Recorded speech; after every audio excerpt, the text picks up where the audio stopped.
Very good afternoon, sir. My name is Sushant Kumar Kushwaha. I am a research scholar from PSU and very much fortunate to have a time to clear my doubt from you, sir. My question is, I have lost my spark, okay, and I am not a very much consistently motivated person. I have lost my motivation. How to regain that? To live my life and lead in a like a joyful way, to regain your inner peace. Thank you, sir. See, the nature of life is such… Please sit down, it's okay. If you go outside in the garden and try to catch an ant, the BHU ant, who is born here, who's grown up here and probably he'll die here, that BHU ant, if you try to catch him, he'll say, okay, to hell with my life, okay, crush me if you want. Is it so? He'll do everything to protect himself. He values his life, isn't it? Very much or no? Tiny little creature that we may not even notice, we may step on him without even seeing him, unfortunately.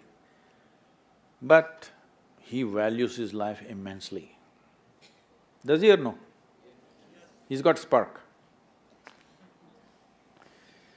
But you, a human being, at least on this planet, you're the peak of evolution, physiologically at least. Yes? If other behavioral aspects, if we may have questions but physiologically at least, the most evolved creature on the planet. What the most evolved creature on the planet means is, it has the most complex neurological system and it has the highest level of cerebral capability. That means you can think, you can remember, you have memory. You have a very vivid sense of memory and a fantastic sense of imagination. An ant doesn't have such a vivid sense of memory, nor does he have any great imagination. He has some. But he has a presence of mind about the life that he is living. Because the education systems that you're going through right from kindergarten level is such that it is about everything except you. It's about everything else. Somebody is PhD in tourism, somebody is PhD in biotechnology, somebody is PhD in something. Nothing about this. How does this function? There is no attention at all. A human being functions. You know, you have a Kala Bhairava temple here. What this means is, a human being exists in three times. He lives because of the richness of his memory. How rich is your memory determines what you will do and what you will not do right now, isn't it so? So memory is important, the present experience is important, and how vivid is your imagination for tomorrow is very important. Right now the problem is, these things have all gotten mixed up because discipline of faculty has simply not come.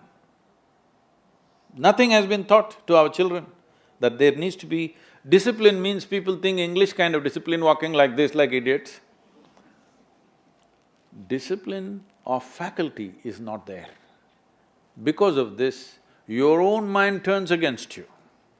What happened 10 years ago, you still suffer? Hello? What may happen day after tomorrow, you already suffer? Because there's no discipline of faculty. You don't know how to use your memory, you don't know how to use your imagination. Your memory makes you suffer, your imagination makes you suffer, and you think you're suffering your life. You are not suffering your life, you're only suffering the two greatest faculties of being human, vivid sense of memory and a fantastic sense of imagination, isn't it so? If you suffer the greatest faculties that you have, what can we do with you? If you suffer an ailment, understandable. If you suffer a disability, understandable. If you suffer your ability, hopeless case. Yes or no? You're suffering your capabilities. If you're suffering your disability, it's all right. You're suffering your capabilities.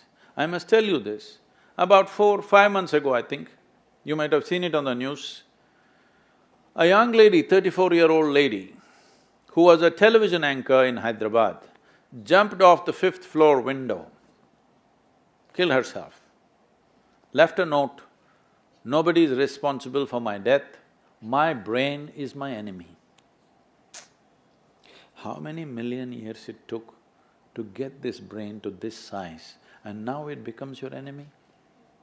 She articulated this, but this is true with almost 90% of the human beings. They are suffering their own intelligence, isn't it?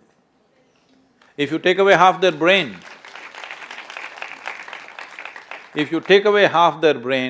they will be peaceful. Yes. And that is why a whole bunch of idiots are going about saying that the ultimate goal of life is peace of mind. Such people will only rest in peace.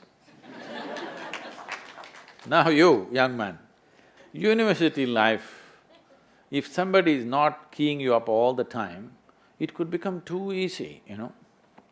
Even I remember, when I went to the university, most of the time we were in the canteen or in the garden. The easiest part of my life was university. I think… I know nobody's going to like it but I think this university time must be shortened unless somebody is producing something brilliant. They must be chucked out within 3 to 4 years' time, everybody. If they're doing something very focused and very intense, they must stay. Otherwise, see, this is all I'm telling all of you young people. Do whatever the hell you want in your life, but you must be intensely focused on something. If you're not investing in anything, your life, it will just go waste. Because as I told you in the very beginning, one basic ingredient of your life is time, and this is just going away. Already you're 2 hours closer to your grave since I came here. Yes or no? 2 hours closer to Manikarnika. Yes or no? Yes, you are not immortal, it's just a limited amount of time. Are you a precious life, I'm asking? Is your life precious to you? Yes. Then you must decide where you want to invest this life. If this is precious, if this is worthless, throw it somewhere. If this is precious, invest in something worthwhile, isn't it? So if you invest this in something worthwhile, not spark, you will be a flame all the time.